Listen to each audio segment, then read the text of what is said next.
G'day YouTube, my name's Lance. Welcome to Bundy Bear's Shed. Well, the weather report. Well, lovely clear day still. Had a little bit of cloud the other day, but nothing much. This morning it was 9 degrees, felt like 5. We had 7. Bomb reckons 9, we had 7. I know out west of here a couple of hours, Gayndah, Kingaroy, things like that. They've had 1 and 2 degrees, so it's been a bit nippy out there for them. It's one of those things. It's good to feel winter. Over in the orchard there, we've got a nice full orange tree at the moment. I had an orange the other day, and they're not bad. I reckon I probably need to run the sprinkler over and give them a bit of water. They're juicy, but I have had them better, and we're thinking that the cold snap that we're having, not cold snap, it's just winter, sometimes it sweetens them up a little bit, so we'll see how they go. But today, while I'm mucking around, I might run this, put a bit of water under it, and if they got water, they might juicen up a bit, but they're okay. they're still nice, probably as good as you buy in the shops, but I suppose they don't look as flash as the one in the shops, but they taste nice. So winter time, I don't normally eat a lot of fruit and things like that, but winter time, I figure if we grow our own, that's usually me smoke over morning. So I get out of bed, have a coffee, and I head to the shed for the day. And sometimes I'll pop back up about lunchtime and have another cuppa and a little something to eat. Get me through to the evening meal, and if I'm busy, I just wait till the evening meal. But through the day, if I'm a bit peckish or feel I need something, sometimes I'll pop over and just grab an orange. We didn't get mandarins this year. Last year we had a ripper mandarin crop, but not this year. So not sure what's going on there. What's been going on in the shed? Well, God, it doesn't seem an awful lot, but I have got up to a few things.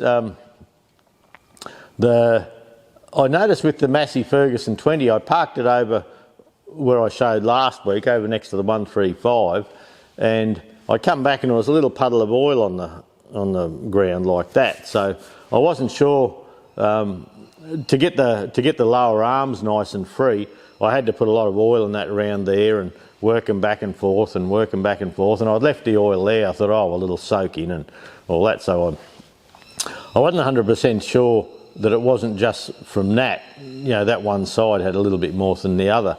But over the week I've been sort of doing the finger wipe around the place, and I think where the brake shaft comes along and it sits into the trumpet housing on the gearbox side, and then it goes out to work the brakes on the other side, I think it's leaking around where that shaft goes into the final drive. So if that's the case, that means that hip has to come off. And I think I showed back in the FE35, the grey and gold series playlist, it did the same. It had that little Welsh plug inside, it popped off over time. So I'm not ready to do it just yet. I suppose nothing much stopping me, but I'm not ready just yet. But I think that's the fix. I'll probably take it out and do a bit more work with it first and just make sure that is it. But I have a sneaky suspicion I'll just be putting off the inevitable with that. But I'm waiting on some yellow paint. I got Ross to order me some, look, and it's just Bearco Yellow Industrial. And I'm not sure it's going to be the exact colour for this or what, but there's things I'd like to touch up, like that new kingpin housing I put on. I'd like to pop a bit of paint on that and just let it age over time with that on. The seat off the 135, before I put the suspension seat, it's bright red. I'd like to put that on this tractor. So obviously I don't want a red seat on a yellow tractor, so I'm going to try and paint it red. Paint it yellow, paint the red seat yellow. And what else was there? I can't think. But there was something else we were going to do. Yeah, look, it's past me now. Something else we're going to do I can't think of, but paint yellow and just let it age with time. the bonnet, I've been fiddling with the bonnet or the hood, and it's had a couple of little dings and things, and I've been under there with a hammer and a brass punch, just bringing them out gently without mucking the paint up, and trying to bring them a little bit high, then just bring them back down, and that's going pretty well. I am thinking of cutting the bonnet back, using a bit of cutting polish, and I want to. I suppose it's neither my arse nor my elbow. It's funny. The old grill was buggered and all dinted up and all that, so I got a new grill and painted it up, and I've just got that sitting in. Oh, the headlights. The headlights are what I'm waiting on the yellow for. So, and the reason we're waiting, even though I ordered it a week or so ago, is when we get paint up, the freight companies really hit us up because it's a dangerous goods. So, just to get 1 litre of industrial yellow up, the freight just knocks us out of the water. So what we try and do is we wait until we got a little bit of a paint order, and we might order some, like my yellow, a bit of silver mist for wheels, a bit of Ferguson red and a bit of Stoneleigh grey, and make a bit of an order and bring it up, and it works out better that we can sell cheaper. The freight's just an absolute killer at the moment. So bringing parts in from the States. In America, we do about a $650 order every week over into America, and sometimes for $600 US, it costs us $400 US freight. And everyone says, oh, those parts are dear, oh, everything's gone up, but it just has. That's how it works nowadays. We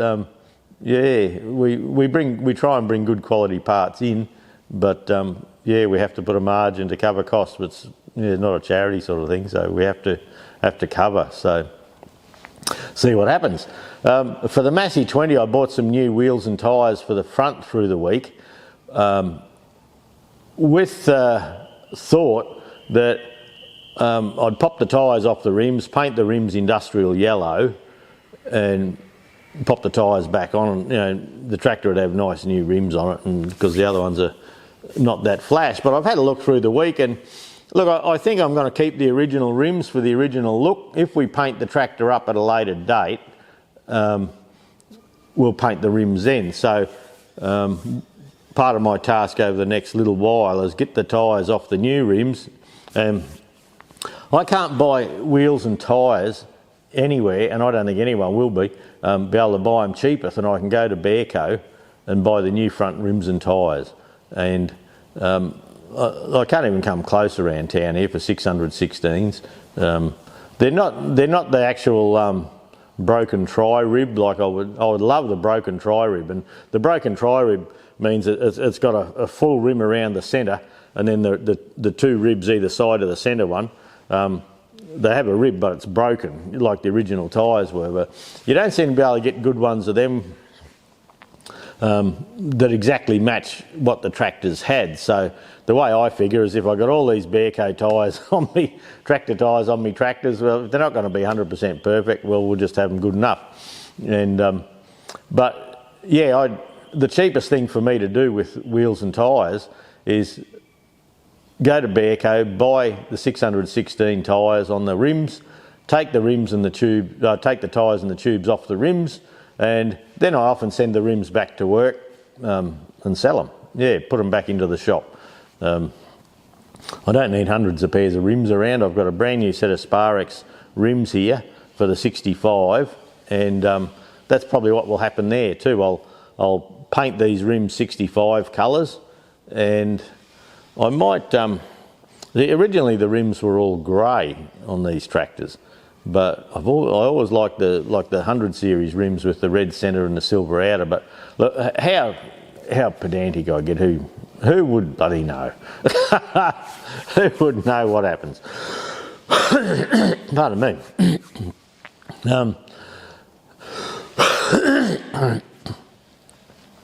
A little bit of asthma again this morning. I had me puffer this morning. I often don't have me puffer, but when I should. But I mowed a little bit out in front of the shed yesterday, so that sorts that out. Puts the cough in. I've got a canopy there now for the forklift, and I do have to mount that. I've got a nice new forklift seat on, and I've bought the proper vinyl or canvas cover for the seat. And the forklift often stays outside. I do bring it in if I've got room, but if I haven't got room, I just leave it out. It's fine. But I've got the canopy. I've got a couple of bits of angle iron I cut yesterday, sandblasted them, painted them with the CRC, my very favourite CRC rust converter.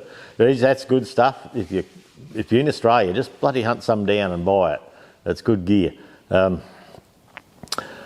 And so yeah, perhaps today I'll get up on the ladder. I've been putting it off because I've got to stand up on the ladder, and I've got to get the welder and work out where these angle iron pieces go as a bracket, then weld it on. I did get a mounting kit with the canopy, but it's not really going to work with the application that we're using it for. So I've got that to do. I've got the grill in, and since last stew I've got the grill in on the Massey 20 bonnet. Pardon me, I haven't put the top section in yet because it's handy to get your hands down and around and all that, and it's only 2 screws to put in. The grill on the top of the Massey 20, originally they had the alloy bar, and then they had the bucket, the tipping bucket, the industrial thing on the front. It seems a bit hard to find that. I do have an aluminium bracket on a bonnet outside, and I've been planning on getting out there and getting it for ages, but I just haven't. And it looks a bit mangled, but being aluminium, I might be able to like sit it on a piece of pipe or something and get it a bit better, and look for that proper badge. And the badge is just like a bucket, a loader bucket, the side profile of a loader bucket. There's been a couple in England and all that. They've been going for good money. But anyway, that's not here nor there at the moment. We'll just put a grill on and put the top on, and I might even just put the Massey Ferguson logo, the cheap plastic bar there for the moment, just to see how we go. Through the week, I got on to, actually at work I had a bit of an offcut of ACM, which is aluminium composite material, and that stuff's what the sign writers use. Now Frank, down the end of our building, he does trophies and signs, and one time he had an offcut, and I was looking for something to photograph some parts for the Queensland Tractor Spares website on, and he said, here's an old offcut, try that. So it sort of worked okay, but what it is, it's a white thing, so it's got aluminium, look, and I think I read the other day it's 0.4, half a mil thick aluminium. Then it's got composite material in there, then it's aluminium again. And the sign writers use it, and it's the paint on the aluminium, it's bloody robust. You can scratch it and that, but yeah, it's long wearing. Like the sign writers grab big sheets of this stuff and they can put it through their machines, and I can't think of the word now, but they can actually like put a photo on there, and it will last really well. Starts with S. No, brain fart. And anyway, I had some of that, and now we've got the rally through, or approved by the club. Well, some of the work behind the scenes will kick in now, and a lot of it's bugger all to do with the club until we're ready. And part of that was I had a look at our club displays, how they've been in the past, what I didn't like about them, without being nasty to anyone, just what I didn't like about some of our displays and how we could fix them. And one of the things I've noticed recently is where you have a gate into a compound, you got to have a little sign on there saying insured exhibitors only, like this. Now I put this little sign on Facebook, maybe Instagram too, Insta too, and a couple of people said, insurance? What are you talking about insurance? So for those overseas, in Australia, when you join a vintage machinery club, part of the membership, there'll be an extra $20, and that will be for insurance. And if you're in Queensland, it can be ACRA, which is Australian Collectors and Restorers Association, of which I'm vice president of. I thought I'd help them out a bit there. If you're down south, and in Queensland as well, the other option is NHMA, National Historic Machinery Association. And both, there's a whole story about that, but anyway, that's another day.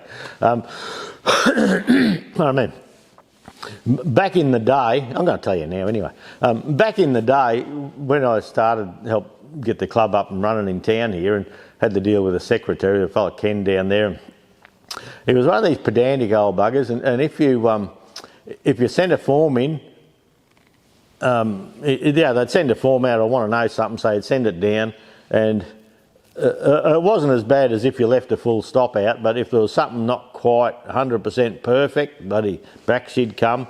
And in Queensland here, because it was an organisation based down south, in Queensland here, we weren't being listened to at all, and they're bloody hard to deal with. And yeah, they all thought down there we had two heads up here, and even if they thought it, they didn't have to say it. But anyway, and the management was a mob of toffee old bastards, and what they said went, and yeah, everyone that's had anything to do with clubs in their life know what I'm talking about here. And so the Queensland, a group from Queensland back quite a few years ago now started ACRA, Australian Collectors and Restorers, and that was just a Queensland-based one, and and that relayed, that had more relevance to clubs in Queensland with, what we did, our weather, how we worked up here, and like you'd send a letter down to the other fellas back years ago, and if you got an answer, you were lucky. If you did, it was negative. Just wasn't good, but.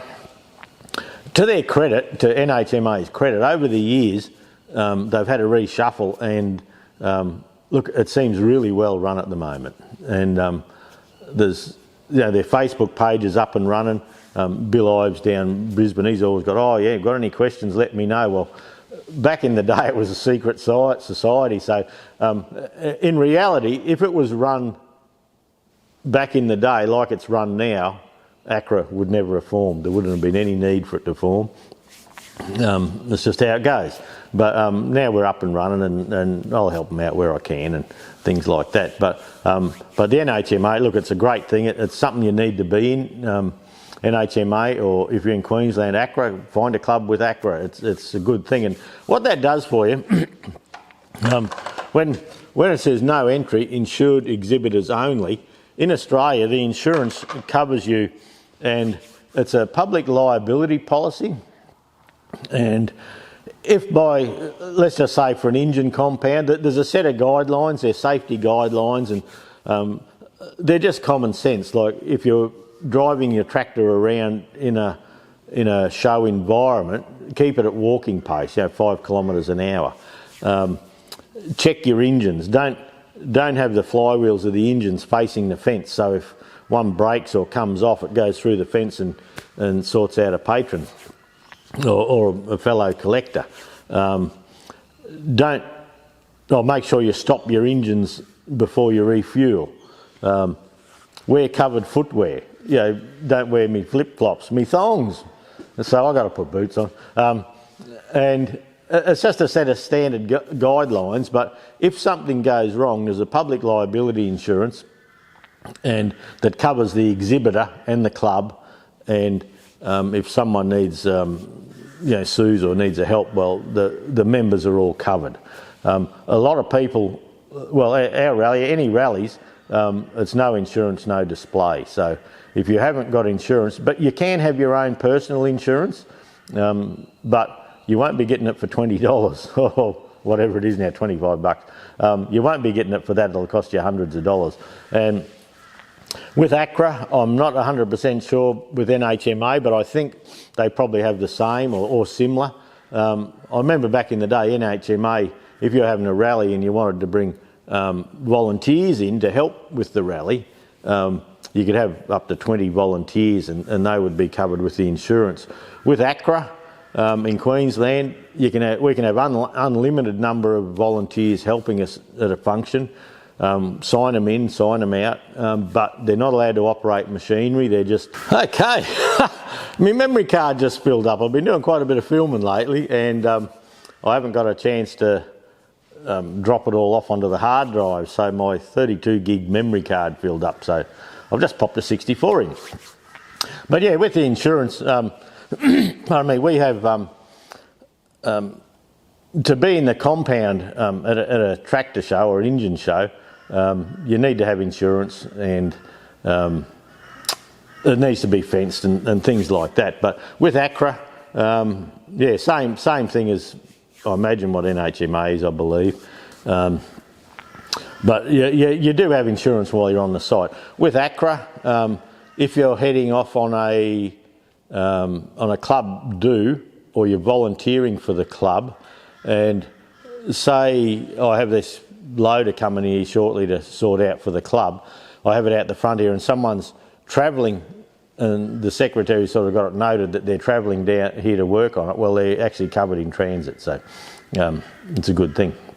And so that's what that's about. So pardon me, on the fence, on the gateway at the rally compounds, they have these signs, but our club has just had them printed out in paper and in an A4 paper, what do you call them, sheath, envelope, you know, the plastic, you slide a bit of paper into the plastic and a ring binder and put it up, and we've just had that there and it looks pretty agricultural, pretty unprofessional. So with me being the rally coordinator for this new rally, I'm trying to, I want to have a good show, make it look professional, look like we know what we're doing, we've put a bit of thought in it, it's not just slapped together, and so we're making a few signs and things. So I thought I'd try some signs. So with this stuff here, I put it in the CNC, and this was the first one. Now look, that's pretty good, I must admit, but when you have a look at, where are we? The R there's a little piece of aluminium not taken out properly. Yeah, same on this little R there. So anyway, just getting fussy.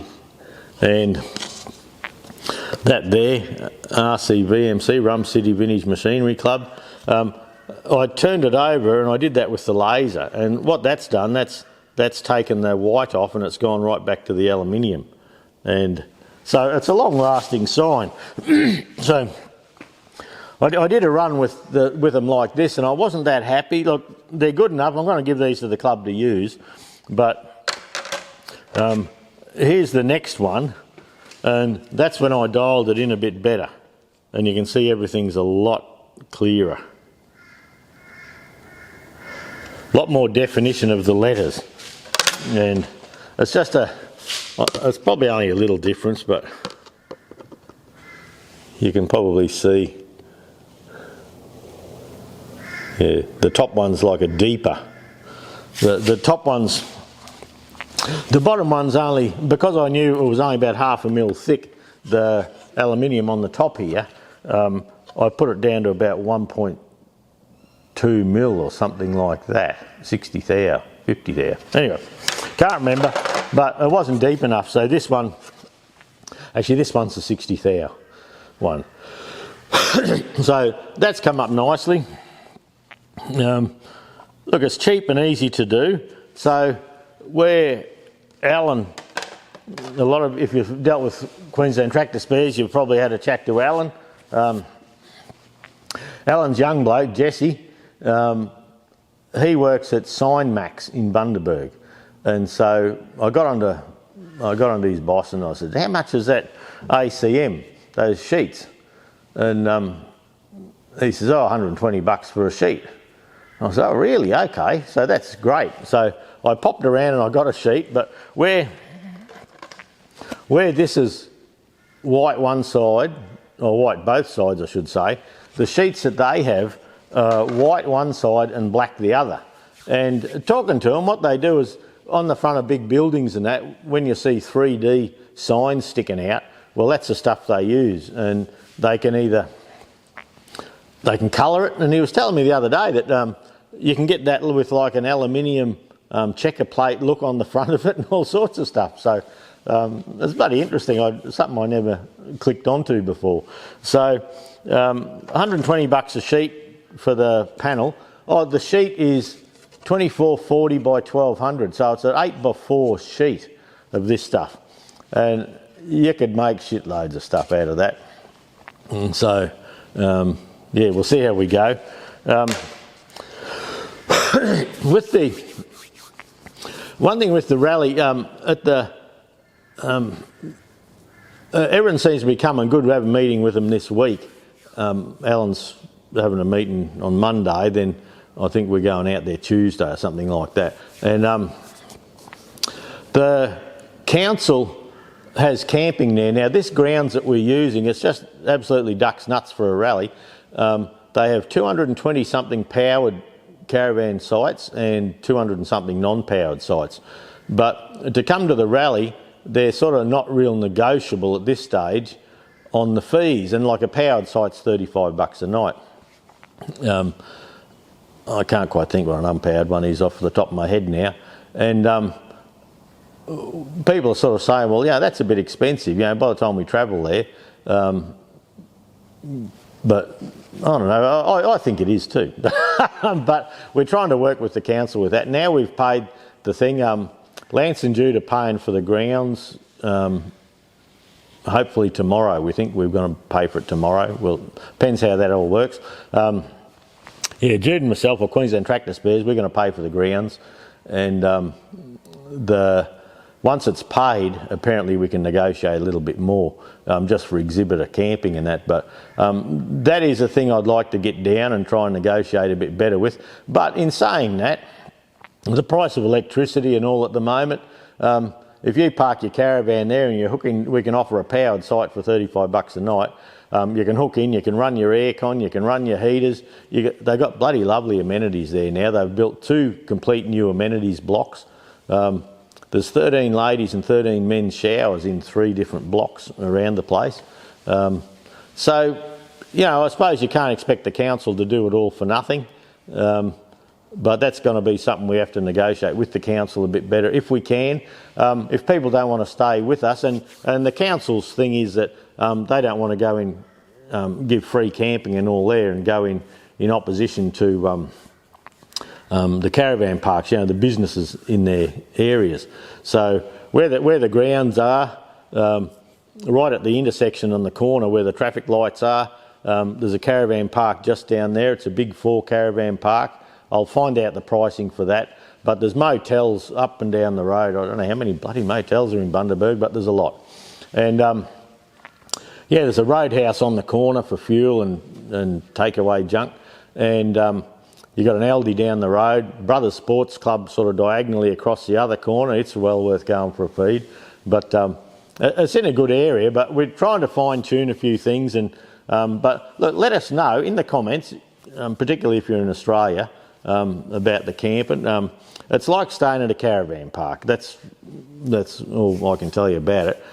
Powered sites, proper powered sites, you know, the things in the ground you plug into and all that sort of thing. So yeah, we're working with that. That's something we're trying to negotiate again. Things like AgroTrend. AgroTrend's a big do, and there's no camping fees for there. So we're going to try and see how we go about sorting that out. And if we can, if we can't, it's just going to be what it is. And members of the Fergie Club and things like that, they can probably come and camp out at home here for free. But there won't be power or water or anything like that. You have to be fully self-contained. But we can park you near the dam or something like that. That's something we can offer. But anyway, see what happens.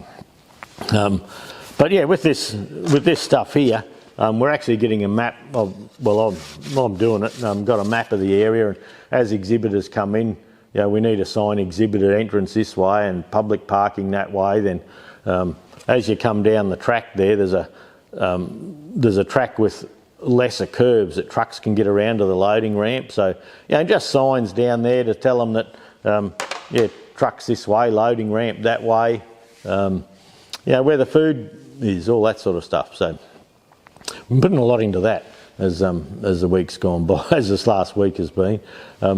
You might notice the injector tester here. I'm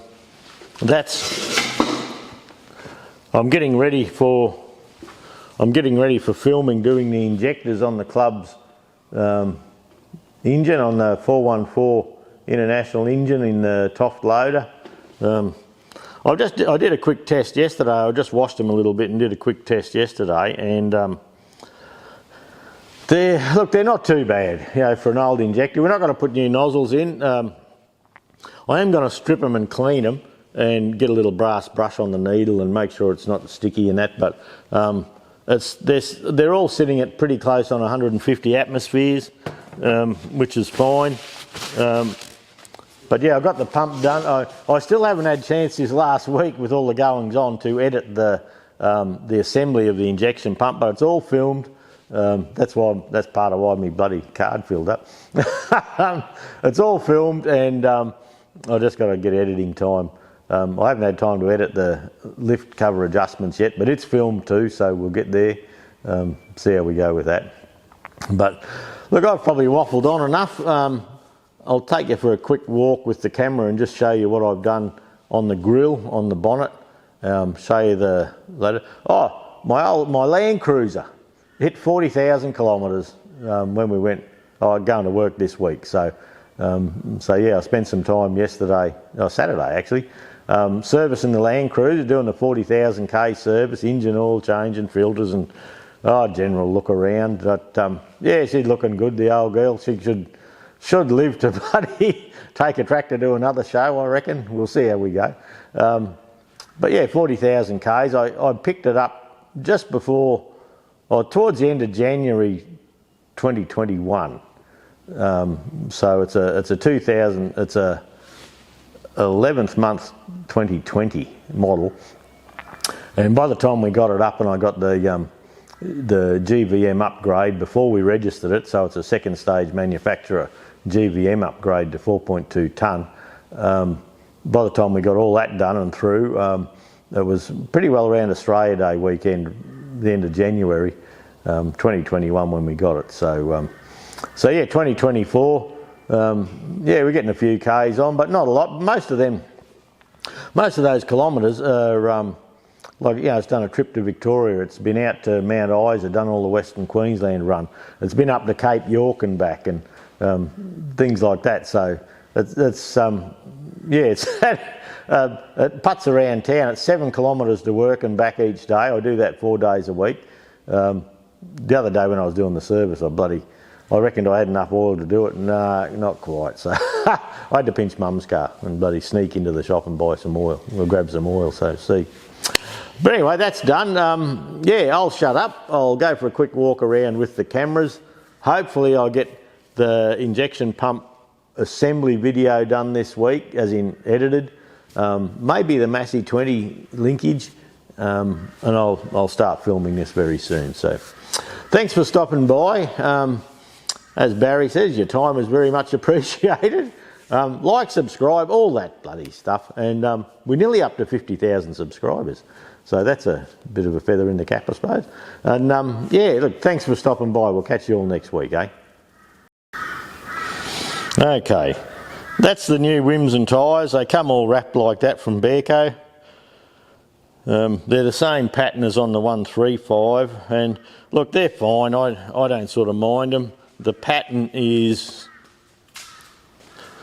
this pattern there. They're Bearco fronts. So where I was going to replace the rims, when you have a bit of a look down in there, look, it's not too bad. We're going to leave it like that just for the moment. If we do paint it in time, we'll deal with it then. When we come around to the bonnet here, You can see I've got the new grill sitting in, but yeah, I can't go much further with that until I get the yellow for the headlights.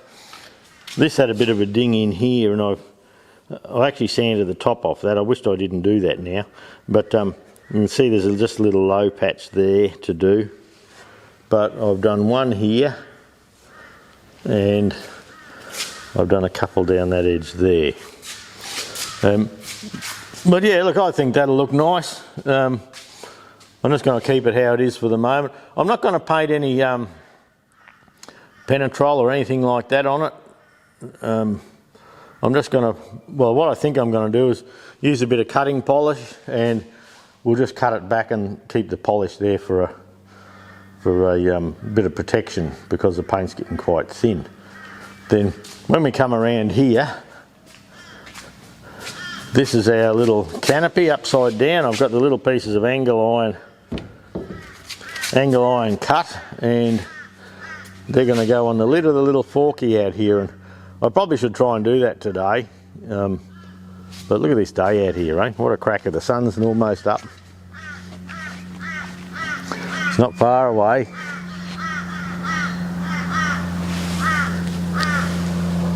You can hear the old crows in the bush there. So yeah, lovely time of day. I have to bring the forklift, and that's one of the pallets we get from work. And I thought this one might be good to put that composite sheet on, but I noticed there's a couple of nails up a bit high, so I'm going to go through with a big punch and try and punch all those down. So when I want to put a sheet on it, yeah, I won't mark it up. And actually, I'll come back in the door here. It's a bit chilly this morning. Anyway, I haven't got my coat out yet. So we'll come back in here. I'll put this other light on.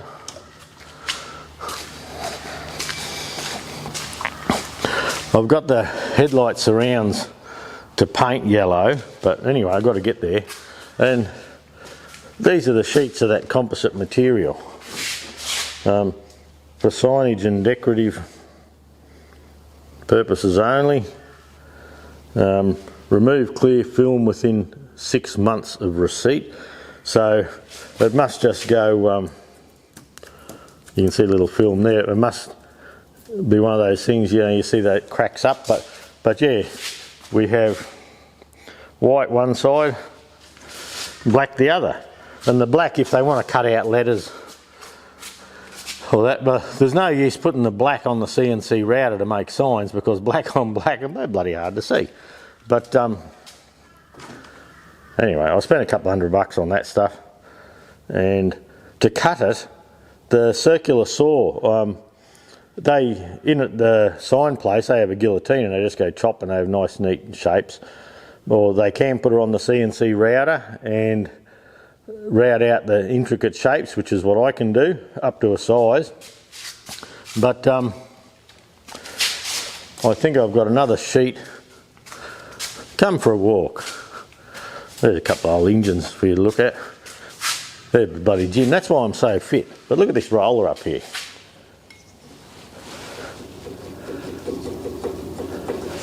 And the bearing's rooted. I pulled that apart yesterday for a look, and the bearing's bugger. I've got the United and a little baler there, a little baler hay here. Bit of a mess up here. But yeah, I've got another sheet sitting there in the CNC. I'll do a couple more of those no entry signs. I don't know how many gates and compounds we're going to need. Readjusting the compounds and the gates is another discussion we're having. And I've always got a mess up here, but I don't know, I just seem to work in a mess.